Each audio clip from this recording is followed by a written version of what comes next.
मैं विजयंत निगम advocate Asian broadcast के माध्यम से आप लोगों का पुनः बहुत बहुत स्वागत करता हूं। एपिडेमिक डिजीज़ेस एक्ट सन 1897 हमारे भारत में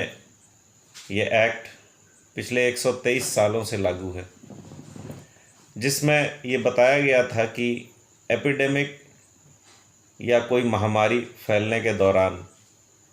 सरकार कैसे काम करेगी और ऐसी महामारी से लड़ने वालों के प्रति यदि किसी तरीके की कोई अराजकता या हिंसा होती है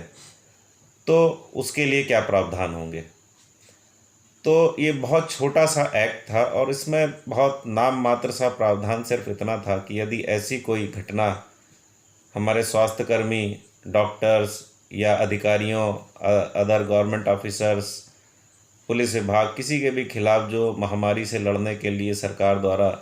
नियुक्त किए गए हैं, ऐसे योद्धाओं के बचाव के लिए एक पेनाल्टी का प्रावधान इसमें था अभी तक कि यदि कोई ऐसे लोगों के साथ में कोई हिंसा या कोई घटना घटती है तो ऐसा करने वाले को मात्र 1 महीने से लेकर 6 महीने तक की सज़ा का प्रावधान था और 200 रुपये से लेकर 1000 रुपये तक का जुर्माने का प्रावधान था। लेकिन अब हमारी सरकार ने इसमें अभी परसों ही जो बदलाव किए हैं, तो ये बदलाव इसलिए किए हैं कि लोगों में इतनी जागरूकता रहे, शायद डर की वजह से ही ऐसे आगे कोई कांड ना होने पाए। हमारे डॉक्टर्स और जो कोरोना वॉरियर्स अदर्स हैं, सफाई कर्मचारी हैं और पैरामेडिकल फोर्सेस हैं, तो इनके खिलाफ़ इनके प्रोटेक्शन के लिए एक नया प्रावधान अब इसमें सज़ा के संबंध में ही जोड़ा गया है कि यदि इस तरीके की कोई हिंसा घटना करता है तो उसको, यदि किसी तरीके का वायलेंस करता है ऐसे वॉरियर्स के ख़िलाफ़, तो उनको 3 महीने से लेकर 5 साल तक की सज़ा का प्रावधान किया गया है और साथ ही जुर्माना 50,000 रुपये से लेकर 1 लाख रुपए तक का जुर्माना उनके ऊपर लगा सकती है। दूसरे, यदि कोई ऐसी घटना घटती है जिसमें सीरियस इंजरी होती है, जैसे अभी हमारे एक डॉक्टर्स को काफ़ी मारा पीटा गया, एकदम जान से मारने तक की नीयत से उनको ऊपर हमला किया गया, तो ऐसे ग्रीवियस हर्ट्स के लिए 6 महीने से लेकर 7 साल तक की सज़ा का प्रावधान किया गया है और फाइन रखा गया है करीब 1 लाख रुपए से लेकर 5 लाख रुपए तक का। यदि ऐसे हिंसा घटती है तो ऐसी हिंसा करने वाले के ऊपर ये जुर्माने का प्रावधान और ये सज़ा का प्रावधान किया गया है। साथ ही ऐसे कोरोना वॉरियर्स या किसी भी महामारी से लड़ने वाले योद्धाओं के खिलाफ़ यदि ऐसी कोई घटना कारित होती है तो उनको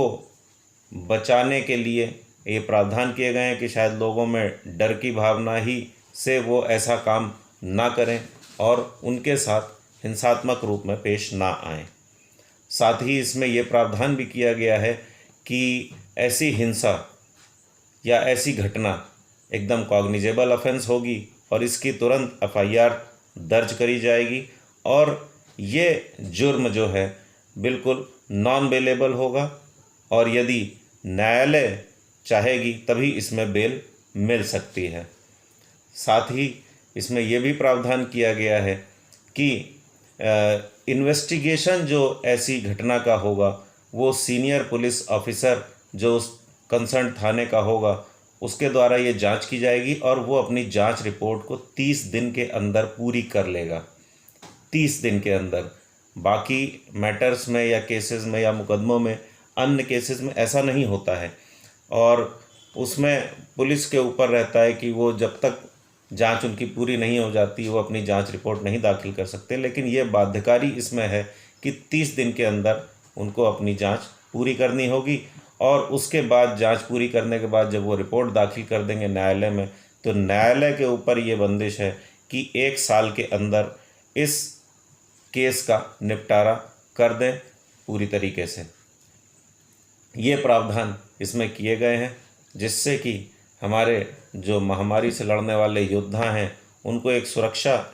इस अधिनियम और प्रावधान के माध्यम से ऐसे योद्धाओं को ये सुरक्षा प्रदान की गई है और यही इसका नया अमेंडमेंट है। धन्यवाद।